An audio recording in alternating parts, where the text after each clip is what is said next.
Representative, District 6, Marvin Rowe. Candidate for State House of Representative, Rick Delaney.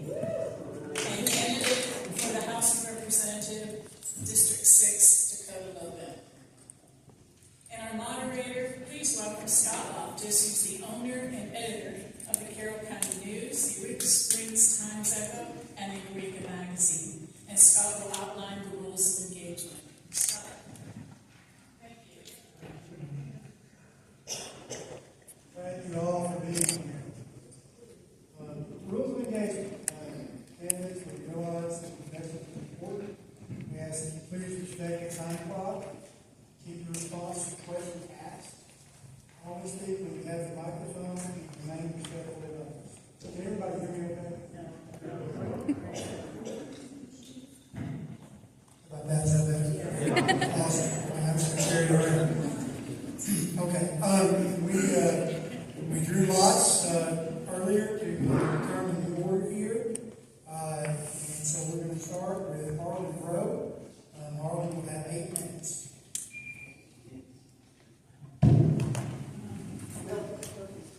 I want to thank y'all for coming first thing.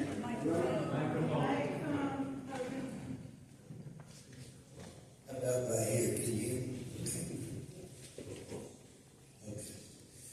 Okay. First of all, I want to thank y'all for coming. I know everybody's got their busy schedules and all, but take time out to be here today and be informed. And I appreciate that. Questions we'll have. Looking forward to this tonight. We'll have fun with it. Those of you that don't know me, my name is Harlan Rowe. I'm state representative right now. I'm in my 3rd term. I'm planning on running. I am running my 4th. But I've done a few things here. And doing a few more good things. We got a lot of things done in the last session, and we'll be talking more about that. How many minutes? Oh, yeah, well, I'll talk a little bit. I'll tell you some of the things I've got done.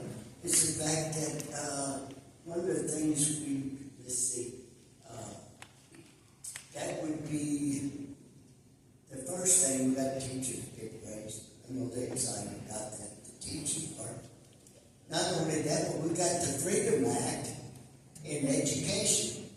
The Freedom Act, the fact that it gives more power to the parents.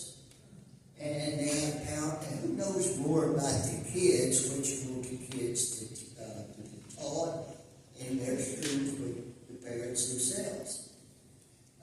And I'll talk more about that, but I'm thinking another thing we did was we kicked China off our farmland.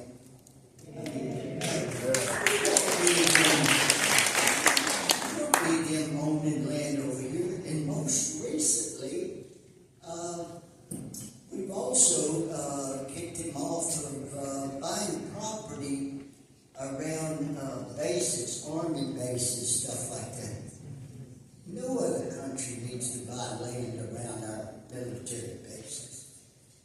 That's another thing. Well, here's another thing too. We have taken care of. We banned men in women's sports. We've done that. Now, I don't know where that come from, but we did get rid of that part too. Another thing, we have cut taxes 3 times already, individual income tax, even twice in 1 year, and we plan to do some more of that. So that helps all the way around when you can cut taxes. It helps everybody all the way around. Another thing we've done is some of the violent repeat offenders, repeat criminals. We have a way of, we're building more prisons, but that's not the whole answer to that, just building more prisons. I got an email just today from a lady that wants to, not only build more prisons, but like these halfway houses, prepare people that are getting out of prison and how they can can face the outside, get down to the world and how they can face a whole new life. I'm trying to think of some more things we've done, but yeah, cutting patches, things like that. I'm really a priority on sanctity of life. I know that's a hot topic to a lot of people, but we're the number one state in pro-life, number one in the entire country pro-life state, and we're going to do our best to keep it going that way, and that's the only way we do it. Really make a difference.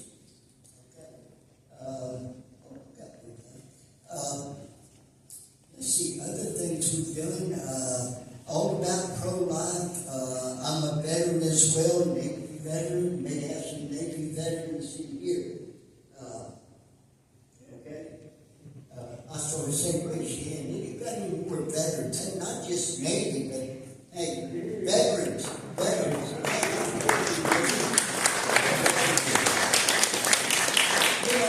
That's one thing that really gets me, though, when you have people, you got homeless people all over the country.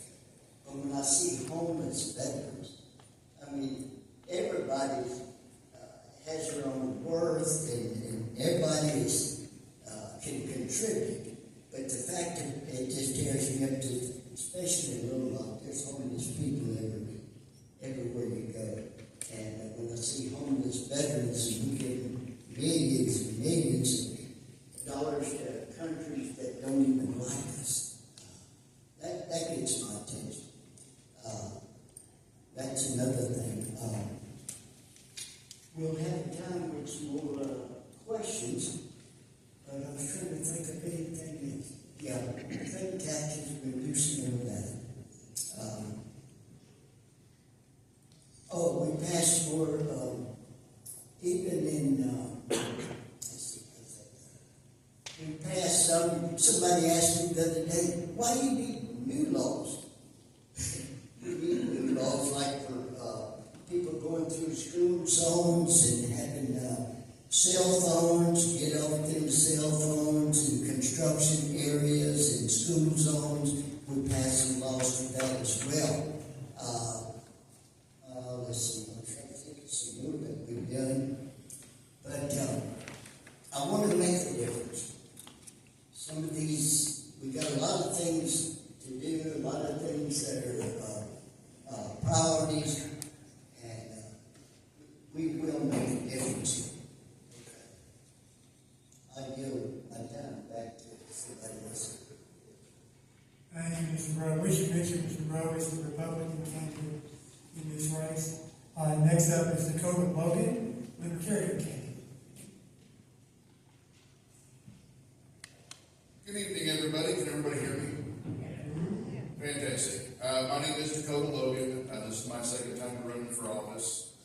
I am a member of the Libertarian Party of Arkansas. The difference between where I'm at with the gentleman next to me is every time there's an election, as a third party, we have to fight for ballot access. We have to go out and petition. We have to get signatures that are verified from the Secretary of State's office. Every single election. This last go-round, between volunteers and money raised, we spent almost $50,000 and collected signatures just to be allowed for me to stand here to see you guys and give you the opportunity to vote for someone other than a Republican or someone other than a Democrat. So I'm very blessed to be here. It's really unfortunate that is the way the system is set up.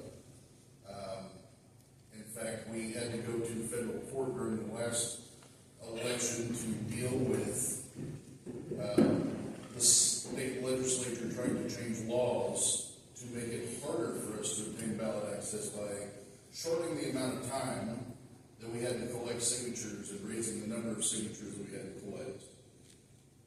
The main way for us to overcome that hurdle is to get at least 3% in a race for governor. The last race for governor, we raised 1.87% of the vote. In comparison, during the last election, this district, they set the districts up at 30,000 people, and I believe I took 5.87% of the vote, which was not bad coming out of the gate. Not doing it before and not having the financial backing that my opponents do have. So it does show that people are interested in an option and a choice, and I am happy to be able to present that and give that as another option. And you might ask, why would you want to vote for a third-party candidate? And the reasoning is, whether you're a Republican or whether you're a Democrat, there's probably things in your party that you're not 100% with. That maybe things have changed and maybe things aren't, you don't completely agree with everything you once did. And when we look at the parties and how big they are, how much money they have, on either side, there's a lot of special interest, there's a lot of corporate influence that is bought and paid for. And that makes things very difficult for people like us that live in small communities or anywhere to really feel like they're being heard and being represented. So third-party candidates are important from that standpoint. And another thing that we've all kind of noticed, that with the two-party system and a lot of these big hot-button topics, one side will take one side, the other side takes the other, and everything turns into well, I'm right, therefore you must be wrong. That creates division. And we see that, and it's definitely something that we see on national news every day. If you open up a news blotter, you can see exact opposite opinions depending on who the news source is about the same thing that happened. When you allow and bring in third-party candidates, it requires people to negotiate and compromise. You don't have to agree with everything on one side or the other. And those things are very important. So, thank you all for coming tonight and being part of this. And I'll yield my time. Thank you, sir.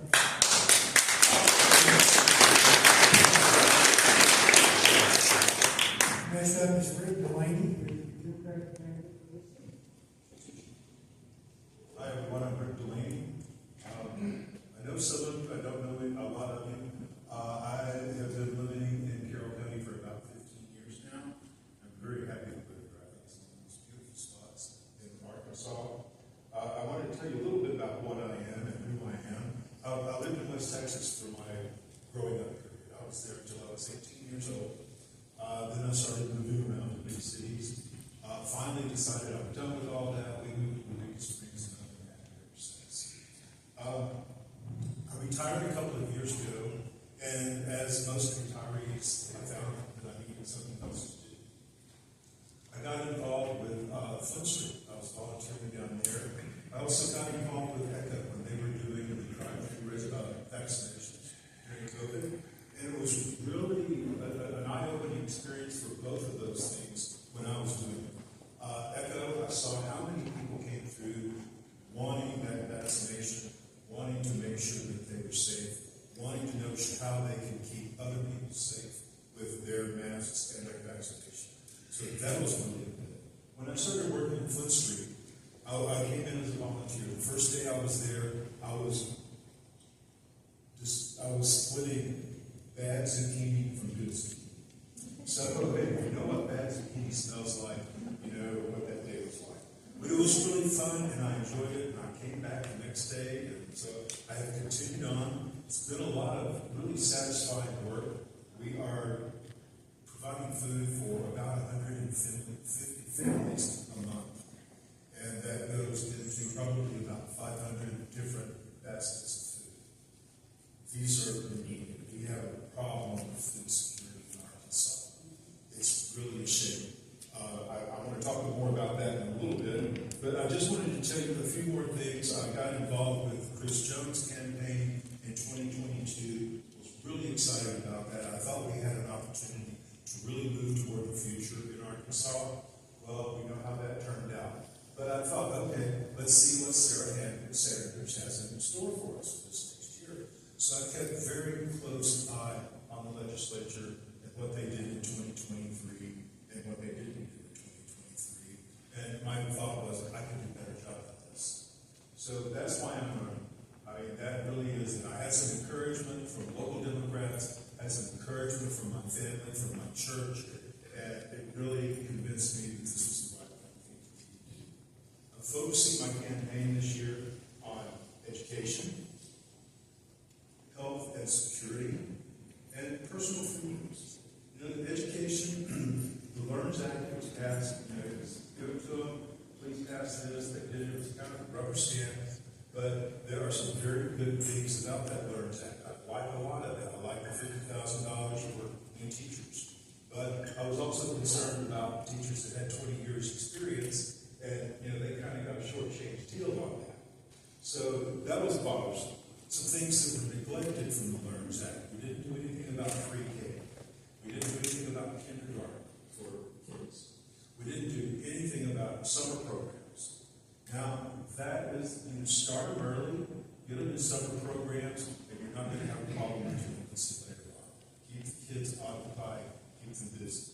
So I think that's something that's very important. Another thing that I think is something we should focus on is free lunches and free breakfasts for kids in school. We've got the money, it came from the government, it came from the federal government, that they're making the kids and the parents go through such hoops to get those free meals. They just ought to do it across the board.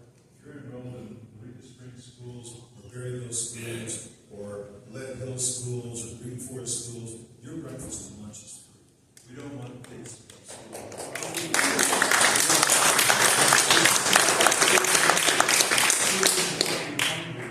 And I found a statistic that we are number one in child and student security for grade school kids. That's unacceptable. I've been looking through some of the records that Arkansas has. We are number 46 in the quality of life in the United States. Maternal mortality rates, we are dead last. I know that Governor Sanders did a task force on maternal rates and what we can do.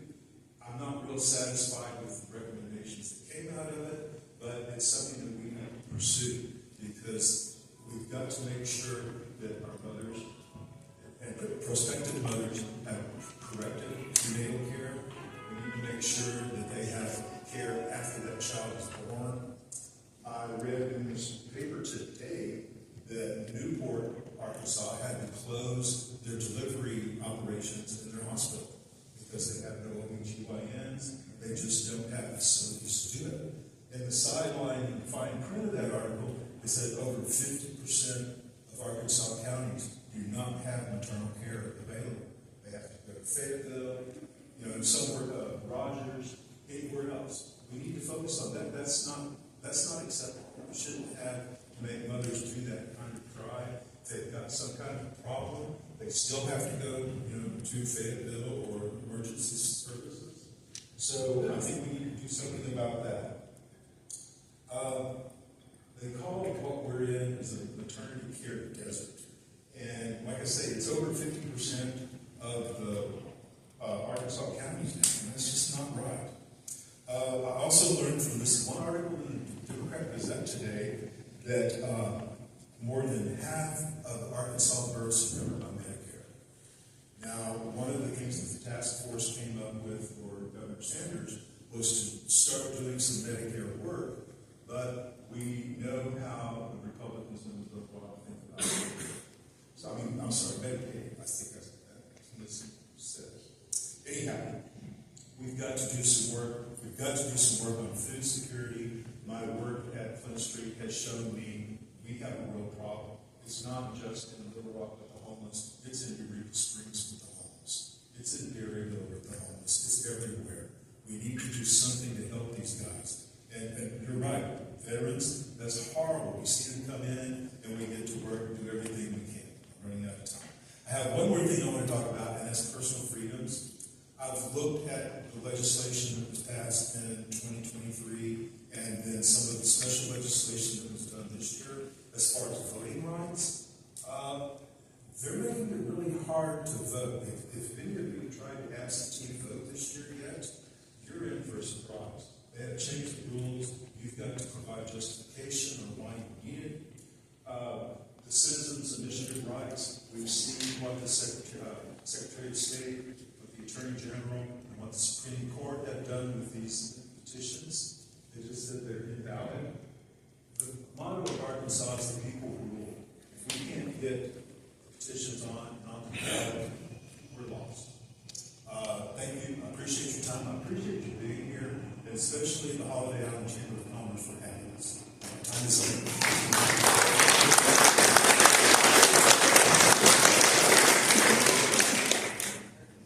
Thank you, Mr. Blaine. Now we're going to have 3 minutes for each candidate to follow up. Can you hear me? Excuse me. We'll have 3 minutes for each candidate to follow up, and we'll start with Mr. Logan. Okay. Mr. Delaney, fantastic, sir. You've done a lot of research. That's great to hear. Harlan, you've been busy too. That's good to hear. So there's good things that are going on, and obviously some thoughts on how to make things different. And I think all of that's fantastic. One other thing that when I was campaigning 2 years ago that caught my attention that was not covered in the conversation this evening is our foster care system. We have, last time I have not looked recently, but 2 years ago we had over 3,500 kids in Arkansas in foster care. And I was campaigning, and I was out in Leadville and got the chance to talk to a family that were service providers. And that lady talked to me for over 3.5 hours about the absolute horrors of what it is to provide service as a foster care parent in the state of Arkansas. That they have all of the responsibilities of making sure that these children make it to doctor's appointments, to counseling appointments, to court appearances without any real assistance and no follow-up care from caseworkers. And when they go to court, if they've not done all of the things the court system wants them to do, they are held in contempt. They are threatened with court action, while the people that didn't do their jobs that worked for the state were able to continue to hold their jobs and just say, well, this is the way the system is. I feel like all of the attention that was put into passing the Sanctity of Life bill had a big part missing. And the fact that the number of kids that are in the foster care system, there was nothing said about that. And I think that if you're going to say that you care so much about that on a regular basis, that you need to look at the whole picture, and the state legislature could have and should have addressed that issue as part of it, because all children in the state of Arkansas are important. And that's really my only follow-up. Our kids do deserve better. I completely agree. And as far as free school lunches, it's a great idea, and I agree with that, but there's no such thing as free. That is your tax money, and I do think that you have a right in saying where it goes, but nothing is free.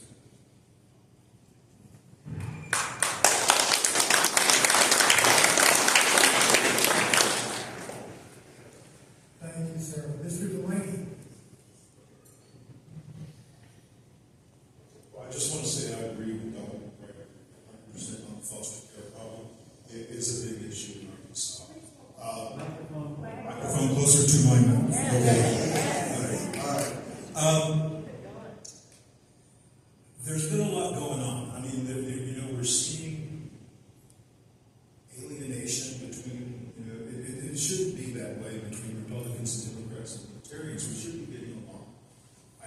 that, you know, we all kind of have some common goals. We want to provide for the future of Arkansas.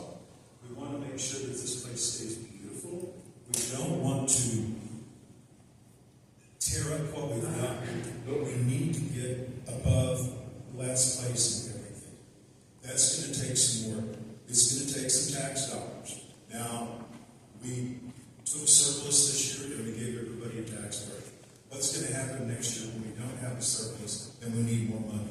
We're going to have to get that tax money back. Somehow, it's either going to be your property taxes or fees that you're paying across the board, state parks. So, you know, misguided tax cuts are just not the right way to go to make your citizens happy. I mean, because something is going to have to counterbalance that tax cut. What else do I want to talk about? Oh, one thing that I want to mention, because we were talking about, you know, safety for families and how, well, we weren't talking about housing, but I would like to talk about housing. But I've got an example. I ran this through, and the minimum wage in Arkansas right now is $11 an hour. You work 40 hours a week, you're going to bring home about $1,900 a month. After FICA and Medicare, that goes down to about $1,750. I'm going to assume, you know, in this job, you've got employee-sponsored health care. So let's say you're going to have another 10% to take out for that. So that takes you down to $1,579. Your rent, the cheapest rent I've been able to find in the Springs, $800 a month for an efficiency apartment. You can't put a family of one or a family of two, you know, a person with a child, you just can't put them in an efficiency apartment. Now, you've got your rent paid. Now, suppose you've got a car payment. Let's assume it's $200 a month. You're down to $580 spending money for the month. Assume you've got car insurance. That's going to take it down to $520. How are you going to pay for groceries, gasoline for your car, clothes if you need them, or anything that your children might need with that $520? So we've got to focus on the minimum wage, and we've got to focus on better quality of life.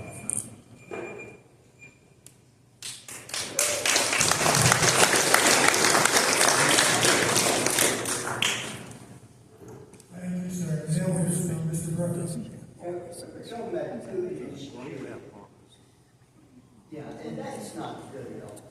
I tell you one thing, there's a lot of people hurting, paying their bills. Either you're going to pay the bill, you're going to pay this note, or you're going to put food on the table. With inflation like it is.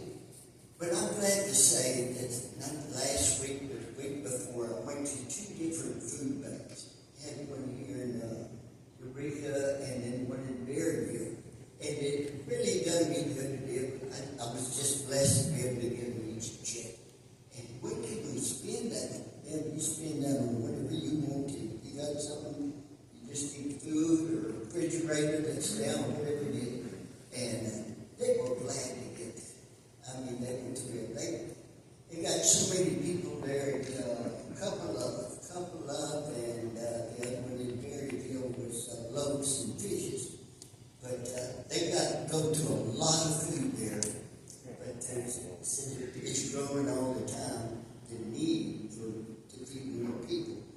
The other thing I wanted to say about what I'm working on is these property rights. A few of you might be looked at familiar with that. Come in the home and you go on vacation somewhere and somebody comes to your house and you stay here for a month or so. I've got this. Now, we've already taken care of that. They have in Florida.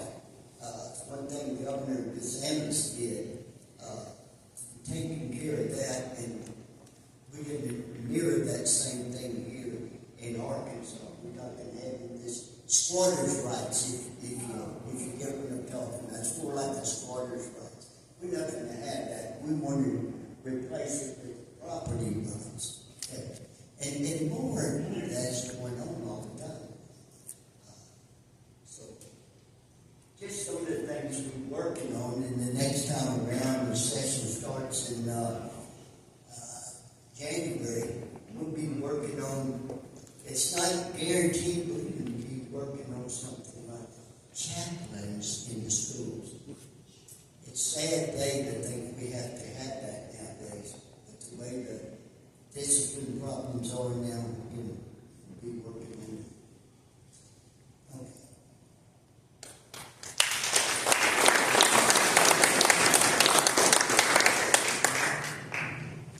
Thank you, sir. Now we're going to proceed with some questions from the audience. Thank you all who submitted questions. We'll start with the first candidate, the first question, followed by a response from the second candidate. And then we'll go in that order. The second question will go first to the second candidate, which is Mr. Logan. And we'll continue to alternate. The maximum time for your answer is 3 minutes. And please keep your response to questions that are asked. The first question for all the candidates, and we'll start with Mr. Logan, excuse me. What will be your primary piece of legislation you will propose on the first day of the legislative session?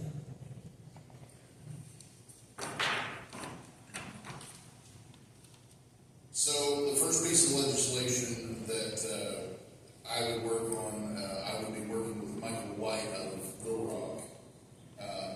We've talked about this, that Mr. White is running the only two-way race for Libertarian in the state of Arkansas, and has a very good chance of winning. We will be working together on eliminating property taxes in the state of Arkansas. If you spend your life buying property, buying a house, it's yours. You shouldn't be having to pay money to the crown to keep your house. Property taxes are absolutely wrong, and they shouldn't exist in the state of Arkansas. That's it. Thank you, sir. All right, Mr. Delaney, same question to you, sir.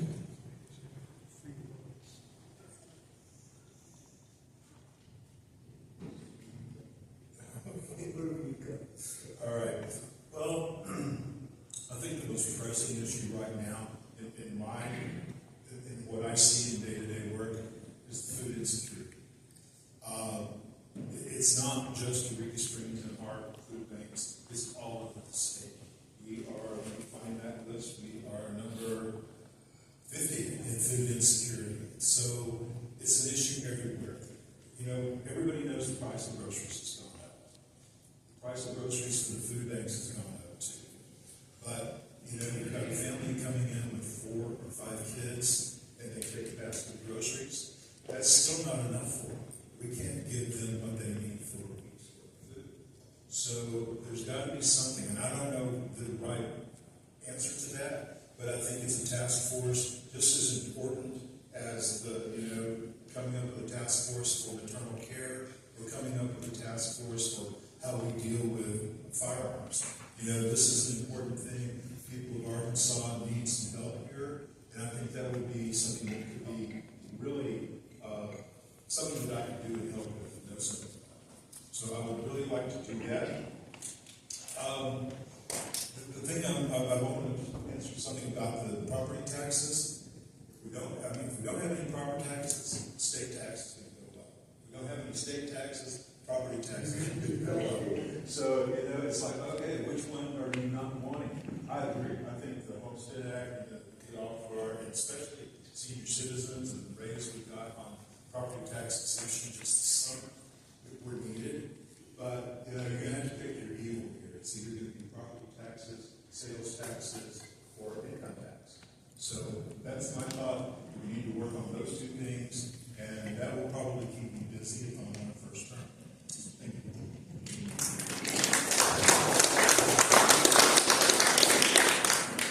Thank you, sir. Mr. Brown. You know, you're right there, Rick. I mean, I'm looking at other states, and we'd like to follow their example if they're doing something right. In Texas, they don't have any state income tax, but they're paying more property income tax than everybody did. But I do want to check on, like I said, some of the things I want to do is run the bills on these squatters' rights. Do the property property rights here, and that's protected. But we want to cut more taxes. We've done 3 times this past session, and we're going to do more of that. And the other thing I want to talk about is, I'm talking about different things on the news, even today. Some of that stuff on, all the flooding all over the world, all over this country, the flooding is so bad and all that. Well, y'all forgive me, that's all we got, the death toll rising every day. Now here in the news, that even FEMA is broke. Have y'all heard that today? Yeah. FEMA is broke. How does FEMA get broke? But what I hear is some of the money was supposed to be going to somewhere else, to FEMA. And, well, let's just say this administration, I don't know who's responsible for it, but it got sent somewhere else. Where should it go? I'll say that to you. But it's a sad day when FEMA is broke with all this people all over the country. Thousands and thousands. And anyway, that's something to think about.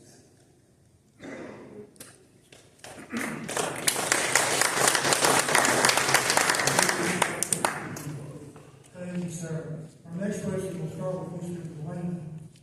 Arkansas has some of the loosest gun laws. Further lifting of restrictions is scheduled for the 2025 session. What is your position on guns and why? I read with interest some of the recommendations made by the governor's task force on this. They want to eliminate the restrictions of carrying guns around a bus stop, a school bus stop. They want to eliminate the fact that if you have been voluntarily committed to an insane asylum, when you come out, you can go back and get your gun. I'm against that. I don't think that either one of those are good ideas. Now, we have guns in my house. I am not going to be a person that will come in and say, I'm going to take the guns away. Democrats are not going to do that. We want to look at people that are taking rights away from people. Look at the Republican Party. But here's what I think. Nobody should be afraid to go to the grocery store because they think they're getting shot. Nobody should go to church and be afraid that they think they're going to get shot. Nobody should bring their kids to school and worry all day that their kids are not going to come home because they got shot. Now, the cause of 99% of this is assault weapons. We don't need them. We've got rifles, we've got shotguns, we've got pistols. We don't need those assault weapons. They're only good as instruments of war. We can do something about that. And that's all I have to say about guns.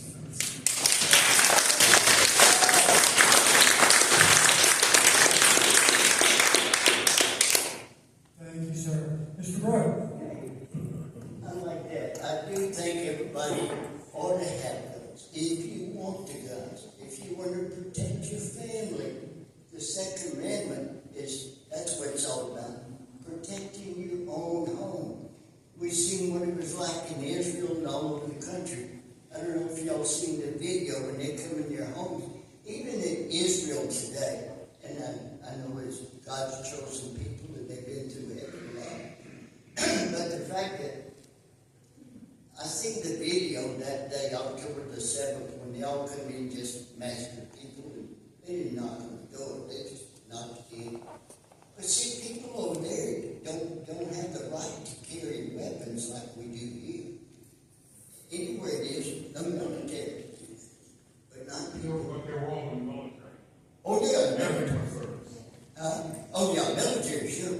But I'm talking about just a regular citizen. No. They may have a gun, but it's nothing like we have over here. Now, I can see what you mean about assault rifles, but hey, I'm going to do what I can to protect my family.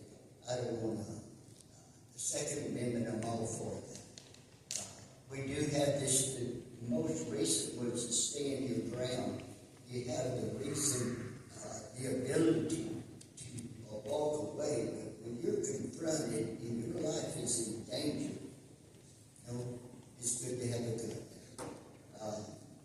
Other than that, It's getting pretty bad over here in this country too, with the gangs that come in and just went crazy with the assault weapons too. That we know the other guns they come in. I understand. But we do need to protect our home and our family, and I'm all for that. Okay? And you know, when you mention guns, and that's a problem here.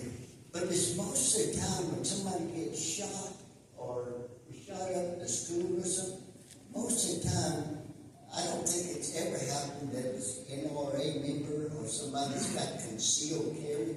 It's usually somebody with a mental problem.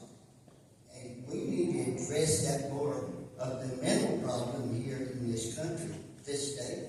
There's a lot of people, even law enforcement can tell you that. If somebody's walking up and down the road and, well, whatever they might be doing, you can't just pick them up and bring them to jail if they got a really hard time mental problem. And that needs to be addressed too.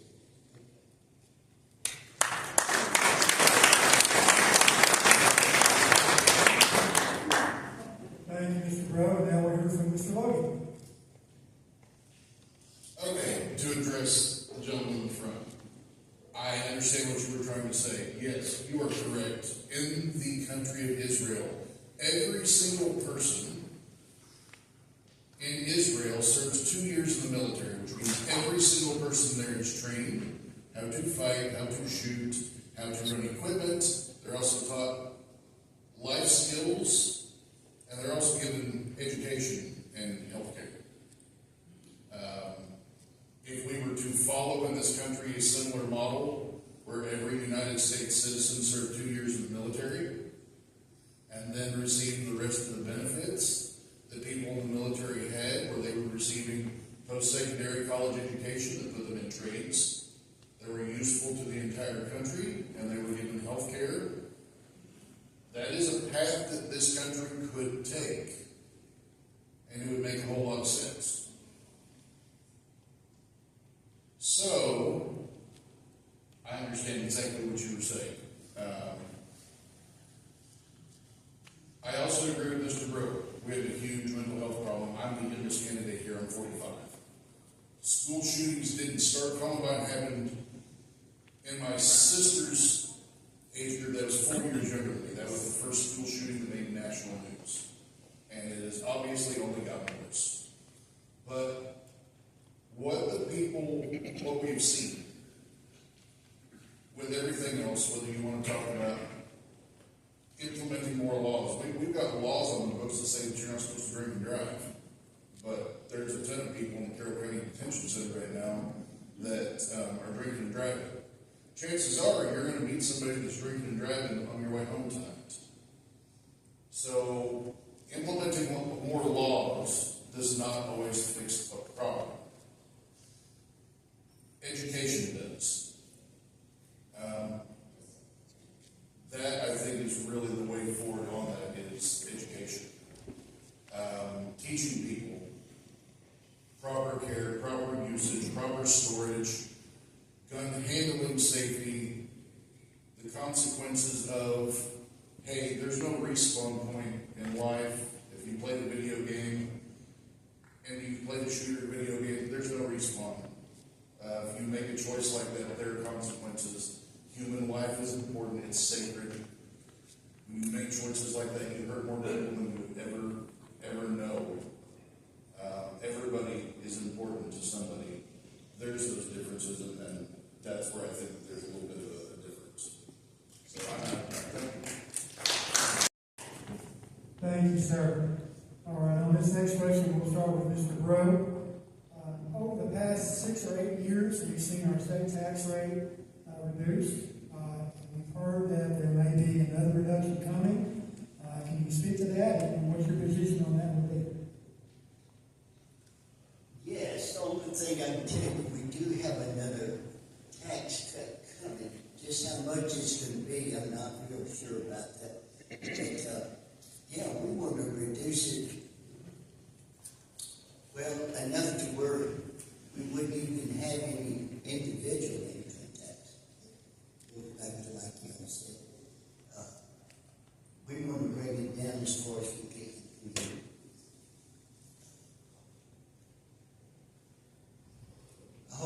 have to raise property taxes, we're getting that to do. We need to bring it down.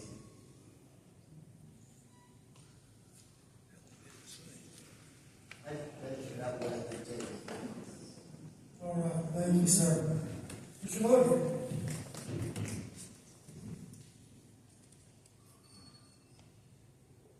I think that the reduction in taxes in Arkansas is a good thing overall. And to kind of come back around to my discussion about property taxes.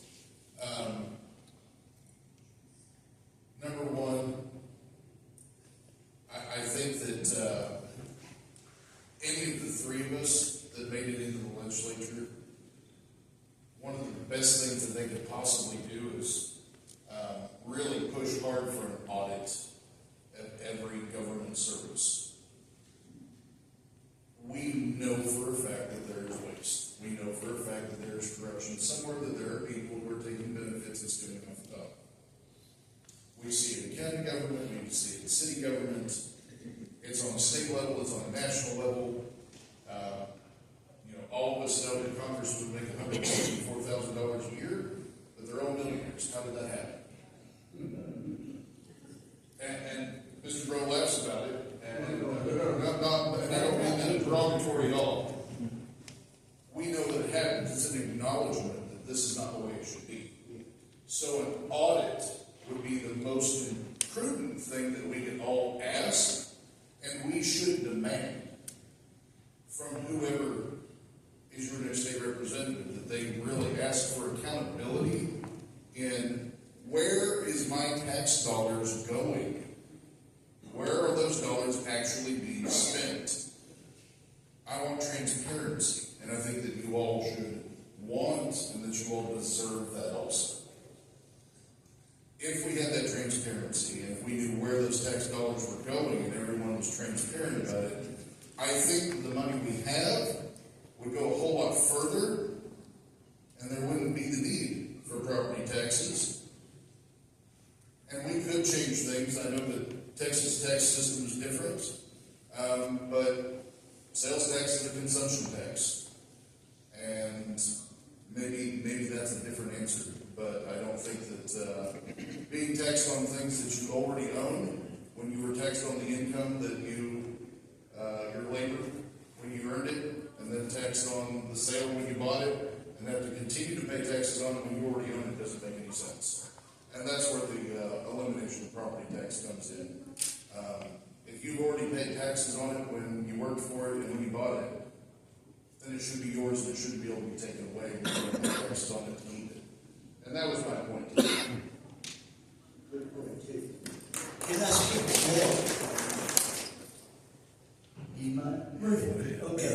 No, what I was going to say about the audit, and that's a good thing you brought up.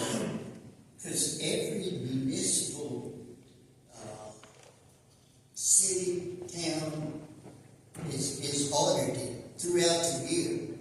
Every city right here, Eureka Springs, every city and every municipality,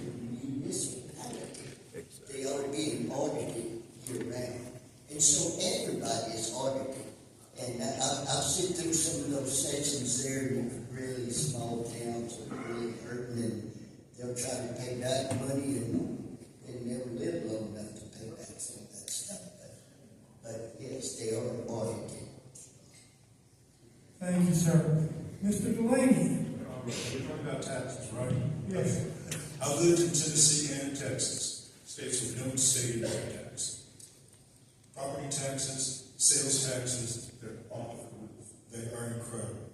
Now, you want to limit, you want to cut some taxes? Cut the grocery tax. That's what everybody has to pay. It's a very regressive tax because people that need to buy more groceries for larger families are having pay more tax on that. We don't need it. We're not making that much money. If we can give, a tax refund, what was it, $700 million? We don't need to be, we don't need a grocery tax. I would like to see that eliminated. I'm worried about, and I'll bring up the same balance. Are we going to cut the state income and raise property taxes, or are we going to cut property taxes and raise the state income tax. Now, pay attention, because on the LEARNS Act, we are sending public money to private schools. Our schools are not going to get the funding that they have been getting. The only way to make that up is going to be property taxes. They're going to have to go up.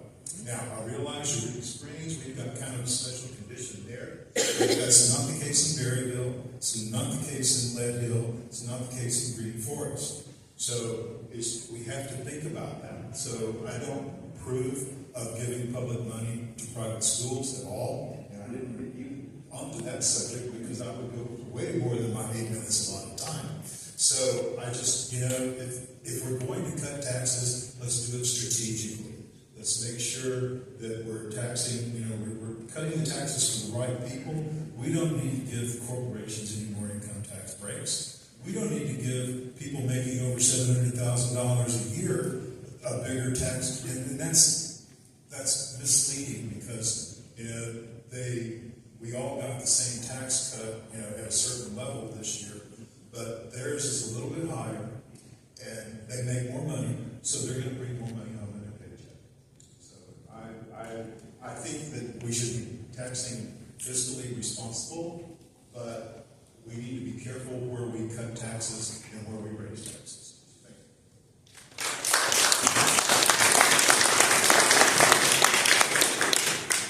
Thank you. Thank you, sir. Our next question will start with Mr. Logan. Arkansas and Louisiana are the only two states without any regulation on wind and solar industry. Will you support legislation to safeguard our community? What? We can't hear. We can understand you. Repeat. Can you hear me now? Is that better? All right. Arkansas and Louisiana are the only two states without any regulation on wind and solar industry. Will you support efforts to safeguard our community through legislation? Mr. Logan. That seems like a really vague question. I don't know exactly, what kind of regulation, what are we talking about? I'm guessing this has something to do with wind turbines in Carroll County, because that's been a very popular thing. And, it's a double-edged sword. I was talking to somebody before this about this subject. And the big thing about it being an eyesore, we've got properties that have dilapidated chicken houses, dilapidated barns, junk cars, trash piles, meth labs, and all kinds of stuff floating around our rural areas in this town. And we're not regulating those things. What a person does with their private property is their business. But on the flip side of that, you should be a good neighbor. There's some accountability that comes with living in community and being a good neighbor. So that's one of those things that is up to individuals, but you got to build strong relationships in your communities with your neighbors to have open discussions about, hey, I'm going to build this thing, and it's kind of nice work, but it could generate tax revenue. But what does everybody think about it? And before I make this decision and it affects people in my community, let's talk about it. Government regulation. The question is, well, who's going to make those rules, and what's that regulation going to look like? Who are we paying to keep up with this stuff? Is it going to be a uniform set of laws for everybody?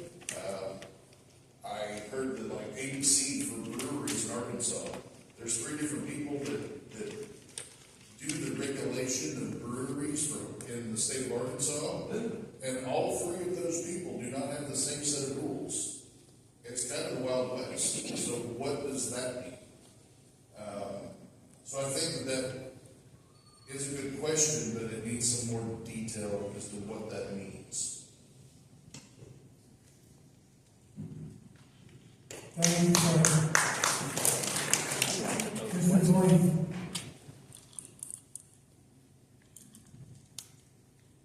Yes, I have some definite thoughts about wind farms. you guys earlier, I grew up in West Texas. It's where cotton grows, oil flows, sand blows. So we have taken advantage of all three of those things. We've got big cotton farms. We have pump jacks everywhere when you drive down the road. We also have wind turbines everywhere when you drive down the road now. That's the perfect place for it. There's nothing out there. There's wind. You know, okay, let's use it up. Now, I have met some of the people here in Carroll County that are working against these wind farms. I learned a lot of information from them, and I'm really glad that I talked to them. I made the point to call some of my friends out in West Texas. I grew up with people that have wind farms on their property. I had one of my best friends in high school. That's what he does now, is builds these turbines. He goes out and excavates and tells me what they do, and he says, oh yeah, we just destroyed the property to build the bases for them and everything. And then the guy that has one says, oh yeah, it's money for nothing.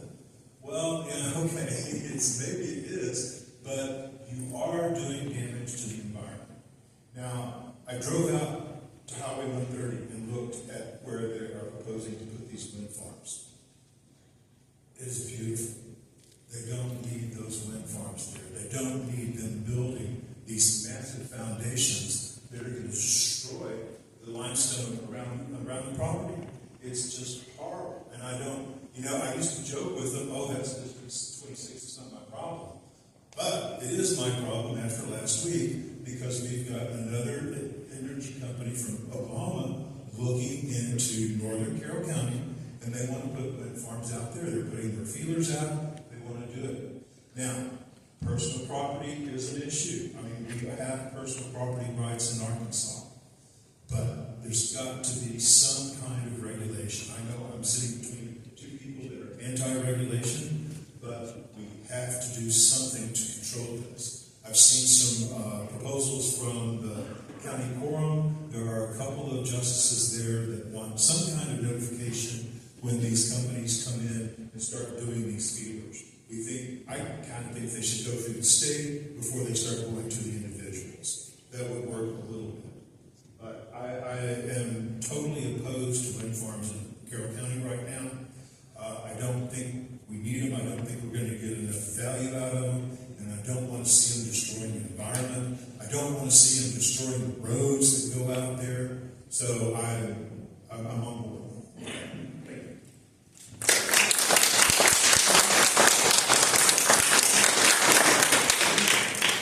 Thank you, sir. Mr. Brown. Well, I'm kind of torn between that two. I don't know if anybody's got any money out of that yet. The private landowners. I don't know if they have. But they got private property. Do what you want on your own property.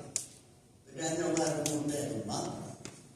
And I would be a good neighbor to somebody else. Like I said, I just wouldn't want that there.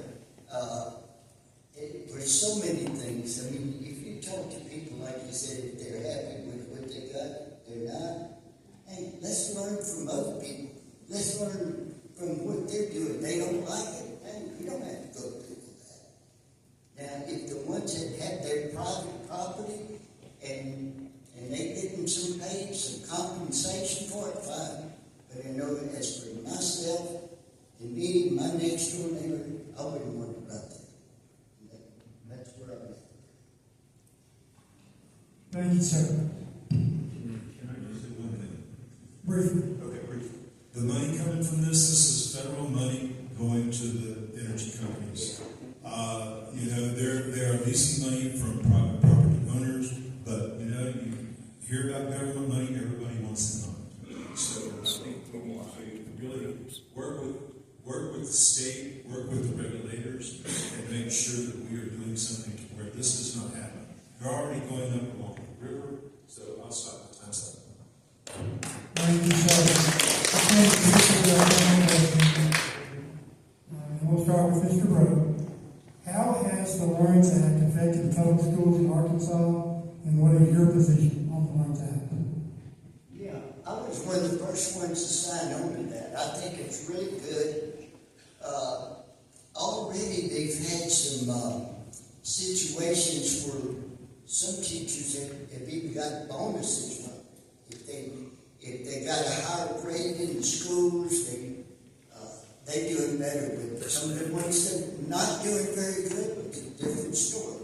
But those schools that are really improving academically, those teachers teaching those classes, well, they get little bonuses for that. So that keeps going, and it gives everybody the incentive to work harder. The teachers put themselves out there and motivate there too, and it's just good all the way around. Thank you, sir. Mr. Delaney. It's good for the new hires. I totally agree that a teacher is worth $50,000 a year. I think teachers that have 15, 20 years of experience are worth more than that, and worth more than the bonuses they got. I am totally against public funds for private schools. That's what's going to happen.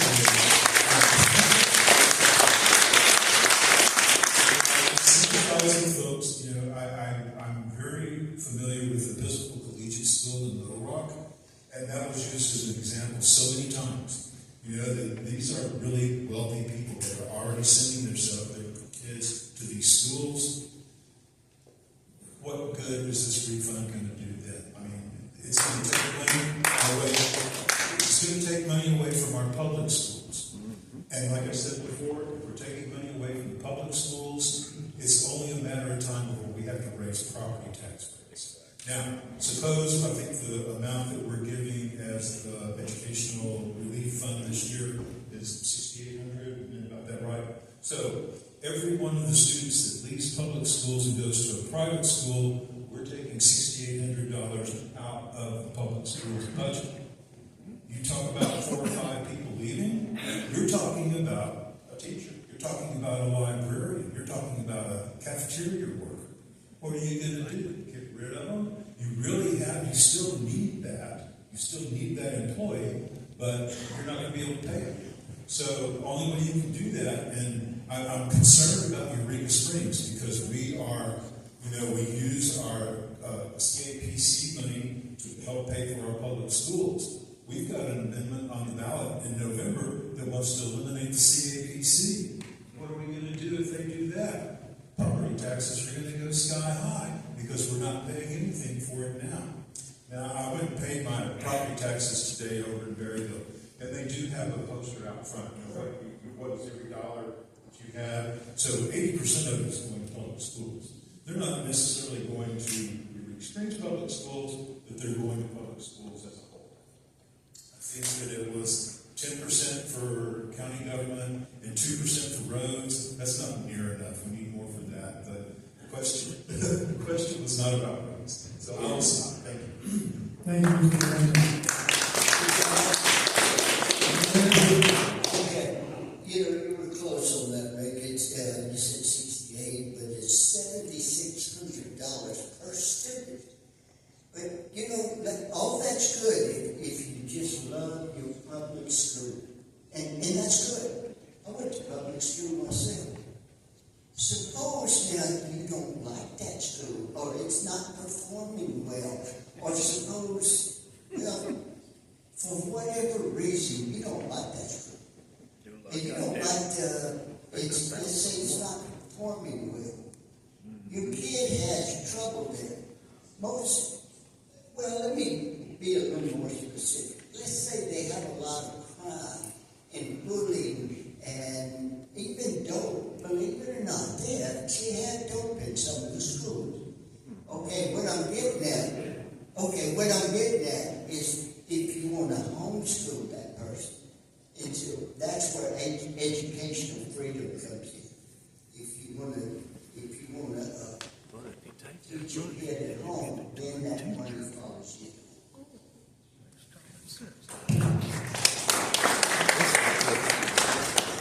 Thank you, Mr. Logan. I am so glad that I waxed on this question. Because I felt like I didn't really have anything to say, but in listening to you guys talk, I actually do. This evening, we are joined by the lovely Julie Gaynor, getting called out. Please stand up.